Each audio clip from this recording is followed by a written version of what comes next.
Assalamualaikum warahmatullahi wabarakatuh. Saya Siti Aisyah dari Prodi S1 DKV dengan NIM 20223034. Video ini dibuat untuk memenuhi tugas ETS Agama, di mana saya akan kembali memaparkan materi-materi tentang Ma'rifatul Insan. Oke, agar tidak berlama-lama, kita langsung saja ke materi yang pertama, yaitu Ma'rifatul Insan tentang pengertian manusia. Pengertian manusia ini ada dua. Yang pertama secara bahasa. Dalam bahasa Sanskerta itu ada kata manu, dan dalam bahasa Latin itu ada kata mens, yang jika disatukan artinya itu adalah makhluk yang berakal budi. Secara bahasa, manusia itu artinya makhluk yang berakal budi. Sementara menurut istilah, manusia itu adalah sebuah kelompok, sebuah fakta, gagasan, atau sebuah individu. Asal penciptaan manusia sendiri tertera dalam Quran surat Al-Isra ayat 28 yang artinya, sesungguhnya aku akan menciptakan manusia dari tanah liat, kering, dan lumpur hitam yang diberi bentuk. Jadi manusia itu tercipta dari tanah dan lumpur hitam. Lalu setelah itu manusia diberikan ruh agar memiliki jiwa, agar hidup, dan diberikan pendengaran, penglihatan, dan hati agar manusia itu senantiasa bersyukur. Lalu setelah itu ada unsur manusia. Unsur manusia ada 3, yaitu yang pertama hati atau kolbu. Hati ini untuk apa? Hati ini adalah tempat membuat kita tekad, keputusan, rencana, dan juga sumber keyakinan. Jadi semua keputusan, semua tekad itu adalah berasal dari hati kita. Yang kedua ada akal. Nah, dengan akal ini manusia dapat memahami berbagai hal. Manusia itu misalkan penasaran dengan sesuatu dan dia belajar itu karena manusia punya akal yang dia dapat mengerti. Yang ketiga ada jasad, pelaksana apa yang telah ditetapkan oleh hati dan direncanakan oleh akal. Jadi apa yang sudah ditetapkan oleh hati dan direncanakan oleh akal itu yang melaksanakannya adalah jasad, yang berencana, yang melakukan aksinya adalah jasad, ya. Lalu setelah itu manusia tercipta untuk apa? Nah, yang pertama, manusia tercipta untuk ibadah, karena tidak mungkin sesuatu diciptakan tanpa alasan. Sebenarnya kita beribadah juga manusia itu untuk kepentingan dirinya sendiri di akhirat, agar manusia itu mendapatkan pahala dan kelak masuk surga. Sementara itu yang kedua ada khilafah atau menegakkan keadilan, meninggikan kalimat Allah. Itu juga merupakan tujuan manusia diciptakan untuk meninggikan kalimat-kalimat Allah, untuk menjunjung tinggi Allah, menyebarluaskan agama yang benar, yaitu Islam, agama Allah. Materi yang kedua adalah Ma'rifatul Insan, hakikat manusia. Sebagai manusia kita itu hakikatnya apa aja sih? Yang pertama ada makhluk. Makhluk itu adalah ciptaan. Yang manusia itu ciptaan, bukan kholik atau pencipta, karena manusia itu tidak menciptakan makhluk lainnya, ya. Sementara itu menurut KBBI, makhluk adalah sesuatu yang diciptakan oleh Tuhan. Sudah jelas ya, manusia itu diciptakan oleh Tuhan. Dan adapun sifat-sifat manusia adalah yang pertama adalah fitrah atau suci. Manusia itu terlahir dalam keadaan suci, tidak berdosa. Lalu yang kedua ada lemah. Manusia tercipta dalam keadaan lemah, tidak berdaya. Bayi yang kecil baru dilahirkan itu tercipta dalam keadaan yang hanya bisa menangis. Yang ketiga ada bodoh. Setelah lemah manusia juga bodoh, ya, waktu diciptakan, karena setelah diciptakan manusia terlahir lemah, bodoh, tidak tahu apa-apa. Nah, lalu fakir atau butuh pemberiannya, butuh kehendak Allah Subhanahu wa taala. Kita berdoa kepada Allah, kita meminta segala sesuatu kepada Allah, kan tidak dipungkiri kita membutuhkan Allah, ya. Bukan manusia yang membutuhkan, bukan Allah yang membutuhkan manusia, tapi manusia yang membutuhkan Allah. Itu sudah sifat alamiah manusia. Lalu setelah makhluk ada juga dimuliakan. Manusia satu-satunya makhluk Allah yang dimuliakan dari makhluk lain. Bahkan saat penciptaan Nabi Adam, setelah diciptakan, para malaikat itu diperintahkan untuk bersujud kepada Nabi Adam, padahal malaikat itu diciptakan dari cahaya, sementara manusia, Nabi Adam yang manusia yang pertama diciptakan dari tanah liat, dari lumpur. Lalu ada kemuliaan manusia itu, yang pertama ditiupkan ruh, itu sehingga kita memiliki jiwa, kita bisa hidup karena kita memiliki ruh, karena ada beberapa makhluk yang hanya memiliki ruh saja tapi tidak memiliki jasad, begitu. Contohnya seperti malaikat itu ruh tapi tidak ada jasadnya. Lalu manusia makhluk yang dianugerahi berbagai keistimewaan. Keistimewaan ini seperti bakat, ya. Bakat yang bisa bernyanyi, menari, menggambar, atau yang pintar luar biasa, itu adalah keistimewaan manusia, dan keistimewaan ini harus dimanfaatkan untuk beribadah, untuk mengumpulkan amal. Lalu yang ketiga,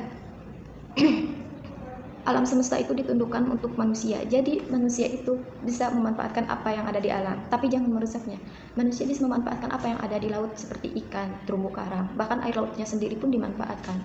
Lalu setelah itu manusia boleh memanfaatkan apa yang ada di darat seperti tanaman, hewan, untuk membuat keperluan. Itu sangat diperbolehkan karena sesungguhnya alam semesta itu ditundukkan untuk manusia. Lalu setelah ada dimuliakan, ada pula dibebani. Seperti yang tadi dibebani itu ada dua, ada ibadah dan ada khilafah. Manusia itu dituntut untuk beribadah. Hakikat manusia, tujuan manusia, keistimewaan manusia itu untuk beribadah. Dan khilafah itu manusia yang dijadikan khilafah di bumi adalah para pemimpin yang seadil-adilnya, yang bisa menegakkan agama, yang bisa menyebarluaskan agama Allah gitu. Lalu setelah bebani ada bebas memilih. Manusia diberikan pilihan antara mukmin dan kafir. Bagi orang yang mukmin itu adalah orang-orang yang beribadah kepada Allah gitu, yang menuruti segala perintahnya, dan yang kafir itu yang ingkar. Manusia itu bebas mau yang kafir atau yang mukmin. Misalkan ingin kafir, saya tidak mau dituntut oleh peraturan-peraturan agama, itu boleh, terserah, silakan. Tapi yang kelima setelah bebas ada balasan. Orang-orang kafir itu pasti mendapatkan balasan, begitu pula orang-orang mukmin. Balasan bagi orang-orang kafir itu adalah sebuah azab dan juga siksa neraka, sementara untuk orang-orang mukmin itu dijanjikan pahala dan surga. Amin. Yang ketiga materinya adalah potensi manusia. Yang pertama adalah potensi. Menurut Myles Munroe, potensi adalah kekuatan terpendam yang belum dimanfaatkan, bakat tersembunyi atau keberhasilan yang belum diraih, padahal sejatinya kita mempunyai kekuatan untuk mencapai keberhasilan tersebut. Itu menurut Myles Munroe ya. Jadi bakat yang ada di dalam diri kita, tapi kita belum bisa memanfaatkannya atau mengeluarkannya gitu, hingga bakat itu tidak terlihat, masih terpendam, masih ada di dalam diri kita yang belum dikeluarkan. Nah, menurut Islam sendiri, potensi adalah suatu anugerah yang Allah berikan karena manusia diciptakan dalam bentuk sempurna. Jadi manusia itu adalah makhluk yang bentuknya sempurna, padahal diciptakannya dari tanah ya. Dan sudah sempurna manusia itu diberikan anugerah gitu, anugerah yang berupa bakat itu. Lalu potensi yang Allah berikan kepada manusia adalah yang pertama, potensi pendengaran. Manusia terlahir dalam keadaan tidak tahu apapun. Jadi manusia itu diberikan pendengaran agar kita itu selalu bersyukur Allah itu memberikan pendengaran kepada kita. Gunanya apa pendengaran ini? Agar kita mendengarkan hal-hal baik, begitu ya. Lalu potensi penglihatan, kemampuan mengendalikan cahaya dan menafsirkannya. Dengan penglihatan pula kita bisa melihat sesuatu yang ada di dunia ini, kita bisa melihat hal-hal yang indah gitu, keindahan dunia, keindahan lautan, itu sebuah anugerah yang diberikan kepada Allah ya. Lalu potensi hati. Jadi jika manusia berhati baik, maka jiwa dan tubuhnya pun insya Allah akan berhati baik. Tapi jika hatinya jahat, seperti punya rasa iri, rasa dengki, dendam yang teramat dalam kepada seseorang, itu membuat jiwa dan dirinya sendiri pun jadi sakit, punya penyakit hati begitu. Lalu ada tanggung jawab, yaitu kesadaran diri terhadap semua tingkah laku dan perbuatan. Jadi tanggung jawab itu harus berasal dari diri sendiri dan tidak dipaksakan oleh orang lain gitu, harus dari kemauan sendiri. Setelah itu ada al-amanah. Al-amanah itu adalah sesuatu yang dapat dipercaya dan dijaga. Saat memikul sesuatu begitu, misalkan dipercayakan sesuatu pesan dan orang itu amanah menjaganya gitu. Kebalikan dari al-amanah ini yaitu al-khianat. Al-khianat adalah orang-orang yang tidak amanah, tidak dapat dipercaya ya, kebalikan dari al-khianat. Dan adapun perumpamaan untuk orang khianat itu seperti ada yang seperti anjing, ada yang seperti monyet dan babi, ada yang seperti kayu, ada yang seperti batu. Itu adalah perumpamaan untuk orang-orang yang khianat, yang tidak bisa dipercaya, tidak bisa memperjuangkan apa yang Allah berikan. Selanjutnya materi yang keempat yaitu nafsul insan atau jiwa manusia. Pengertiannya sendiri, nafsu atau jiwa atau diri adalah jiwa bagian yang bukan jasmaniah, jadi bukan ada di dalam di luar fisik kita ya. Jiwa mencakup pikiran dan kepribadian. Setelah itu dalam pandangan Islam, nafs atau jiwa diri manusia itu sendiri. Jadi dalam pandangan Islam, kita itu adalah jiwa sendiri, nyawa atau roh yang menyebabkan adanya kehidupan. Nyawa atau roh yang menyebabkan adanya kehidupan. Jadi kalau gak ada jiwa, gak ada roh, itu kita gak hidup. Sifatnya sendiri haus ya, karena roh, jadi tidak bisa dilihat jiwa itu. Lalu ada tingkatan nafsu. Yang pertama nafsu mutmainah, yaitu jiwa yang mendapat ketenangan, sanggup menerima kebenaran sang ilahi. Orang-orang yang mempunyai jiwa ini yang tentu saja tingkat ketakwaan atau tingkat imannya itu sudah berada pada level tertentu gitu. Lalu ada nafsu lawamah, yaitu menyesali diri sendiri. Jadi kalau nafsu ini adalah orang-orang atau manusia-manusia yang ketika sudah selalu menyesali diri sendiri karena berbuat kesalahan gitu, dan merasa kurang ketika berbuat kebaikan itu, dia merasa kurang, suka menyesal. Lalu ada nafsu amaratu bisui, atau jiwa yang memerintahkan kepada kejelekan. Ini yang nggak boleh ya, karena jiwa ini dikendalikan oleh syahwat yang selalu memerintahkan kita untuk berbuat jahat seperti maksiat, melihat yang tidak, memusuhi orang. Itu namanya jiwa amaratu bisui. Ya, materi yang kelima ada ma'rifatullah sifatul insan atau sifat-sifat manusia. Nah, secara umum sifat itu sendiri adalah ciri khas yang ada pada sesuatu. Jadi ciri-ciri yang ada pada manusia itu secara umum diartikan sebagai sifat. Ada dua jalan yang Allah berikan kepada manusia ya. Yang pertama ada jalan takwa atau menyucikan diri. Nah, hakikat takwa adalah menaati Allah atas dasar iman, ihtisab, baik terhadap perkara yang dipertimbangkan ataupun yang dilarang. Jadi, menyucikan diri itu adalah menaati perintah-perintah Allah, itu takwa namanya, selalu berbuat kebenaran ya. Lalu ada bentuk-bentuk tazkiyah atau menyucikan diri, ada banyak bersyukur. Nah, ini untuk orang-orang yang bersyukur, penyabar, harus sabar juga orang takwa itu, belas kasih, gak boleh tega ya, gak boleh tegaan, harus enggak tegaan. Murah hati, lalu suka bertaubat. Allah suka orang-orang yang bertaubat ya, berhati lembut, gak boleh kasar. Orang yang bertakwa itu harus lembut hatinya ya, bersikap jujur, harus amanah, apapun yang dipercayakan itu harus amanah pokoknya orang takwa itu, dan terpercaya. Tentu saja setelah amanah pasti terpercaya, dapat dipercaya orang itu ya. Lalu yang kedua ada jalan fujur atau mengotori jiwa. Nah, mengotori jiwa ini adalah menenggelamkan jiwa ke dalam dosa dan kemaksiatan. Itu yang tadi yang suka yang dikendalikan oleh hawa nafsu, ini jalan fujur ya, jalan maksiat. Semoga kita bukan orang-orang yang termasuk ke dalam jalan fujur ya. Adapun bentuk-bentuk tadzkiyah atau jalan fujur itu tergesa-gesa. Hati-hati yang suka tergesa-gesa, yang suka buru-buru sehingga suka melupakan hal-hal kecil gitu, suka mengeluh. Sebenarnya mengeluh itu boleh asalkan jangan berlebihan, karena manusia itu suka mengeluh, lalai. Yang suka menunda-nunda, yang tidak gercep, itu namanya lalai ya. Awas, itu bentuk-bentuk tadzkiyah. Melampaui batas, ini yang suka memaksakan dirinya harusnya A tapi ingin B, jadi dia melampaui batasnya. Itu Allah tidak suka orang berlebihan. Lalu kikir, orang pelit. Jangan pelit ya, kita harus selalu selalu memberikan kepada yang membutuhkan gitu. Ingkar, jika tidak ada yang amanah maka ini ada yang ingkar. Kalau membuat janji itu selalu ingkar, diingkari, tidak ditepati. Suka membantah, nah yang suka membantah orang tua, membantah guru atau membantah siapapun ini hati-hati ya. Mengingkari dan zalim juga bodoh. Sudah zalim bodoh pula. Double. Itu ada dalam Quran surat Al-Ahzab ayat 72.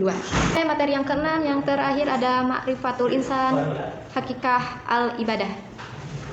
Yang pertama itu ada merasakan banyaknya nikmat Allah. Menurut Ibnu Katsir, Allah mengingatkan mereka atas sangat berlimpahnya nikmat-nikmat serta kebaikan yang telah dilimpahkan kepada mereka. Jadi kita itu harus merasakan nikmat yang diberikan Allah, tidak boleh mengingkarinya gitu. Kayak mendengar, melihat, diberikan kesehatan, kita bisa makan, bisa merasakan udara bersih, itu nikmat yang diberikan Allah ya. Karena manusia belum tentu bisa memberikan itu kepada manusia lainnya. Jarang gitu ada yang bisa memberikan penglihatan gitu ya. Lalu ada merasakan keagungan Allah ya. Allah menciptakan alam semesta itu dalam 6 hari. Kalau tidak salah dari Sabtu, Minggu, Senin, Selasa, Rabu, Kamis, Jumat, dalam 6 hari. Dan waktu 6 hari menciptakan di sana dengan di sini itu berbeda ya. Ada juga yang berpendapat kalau 6 harinya itu sama dengan 6.000 tahun. Dan Allah juga menciptakan Nabi Adam serta makhluk-makhluk lainnya itu pada hari Jumat. Lalu ada tujuan menghinakan diri. Kita itu harus menghinakan diri di hadapan Allah ya. Jangan terlalu mensucikan diri di hadapan Allah, jangan sombong gitu. Dan kita juga tidak boleh menyembah selain Dia, karena sesembahan-sesembahan yang lain itu tidak akan bisa membantu manusia. Kita meminta kepada batu, batu gak akan memberikan apa yang kita inginkan. Tujuan kecintaan ya, yang kedua. Yang selanjutnya, menurut tafsir Ibnu Katsir, Allah menyebutkan keadaan kaum musyrik di dunia dan apa yang akan diperoleh di akhirat, karena menjadikan tandingan-tandingan yang mereka sembah bersama Allah dan mencintai tandingan-tandingan itu sebagaimana mencintai Allah. Jadi kalau kita mencintai sesuatu atau mengidolakan sesuatu itu jangan terlalu berlebihan, jangan seakan-akan dia itu Tuhan kita, harus kita sembah. Karena sesungguhnya yang harus disembah itu hanya Allah Subhanahu wa taala, dan itu sangat salah ya. Lalu ada tujuan ketundukan. Orang yang beriman selalu mendapati cobaan dan rintangan dari musuh Allah. Jadi orang beriman itu pasti ditentang gitu, pasti diuji sama orang-orang yang membenci Allah. Dan Allah itu pasti menguji hambanya yang beriman untuk mengetahui sejauh mana berimannya itu, apakah beriman bohongan atau emang tulus ingin beriman kepada Allah. Tapi Allah itu selalu berada di sisi orang-orang yang beriman. Lalu ada dilakukan dengan penuh takut. Allah memberikan petunjuk kepada hamba-hambanya agar mereka memohon kepadanya, mengucapkan doa dengan perasaan yang rendah diri, penuh harap dengan suara yang lembut. Jadi kalau kita berdoa itu harus berharap, harus rendah diri hanya di hadapan Allah, dan suara kita itu harus lembut, jangan nugas gitu, ya Allah pengen jangan itu, tapi kayak ya Allah berikanlah hamba bla bla bla, itu harus dengan suara lembut, penuh berharap agar dikabulkan oleh, dan yakinlah hal itu akan dikabulkan oleh Allah yang baik-baiknya, yang bagi Allah itu menurut Allah itu baik untuk kita ya. Nah, Allah melarang manusia berbuat kerusakan di bumi dan memerintahkan untuk menyembahnya. Berdoalah kepadanya dengan rasa takut dan harapan. Itu tafsir menurut Ibnu Katsir dari surat Al-A'raf ayat 56 ya. Jadi itu dia materi-materi yang bisa saya paparkan dari materi 1 sampai materi 6 tentang ma'rifatul insan, mulai dari pengertian sampai hakikat ibadah. Yang terakhir adalah manusia itu harus berdoa dengan penuh harap dan suara yang lembut kepada Allah Subhanahu wa taala, karena Allah itu Tuhan kita ya, yang menciptakan kita. Oke, itu dia yang bisa saya paparkan. Mohon maaf bila ada salah arti, salah tafsir, salah perkataan dan lain sebagainya. Karena manusia tidak luput dari rasa bersalah ya, dari kesalahan itu sendiri. Terima kasih sudah menyimak. Semoga video ini dapat bermanfaat dan memberikan kesan yang baik. Semoga nilai saya juga memuaskan. Wabillahi taufiq wal hidayah. Wassalamualaikum warahmatullahi wabarakatuh.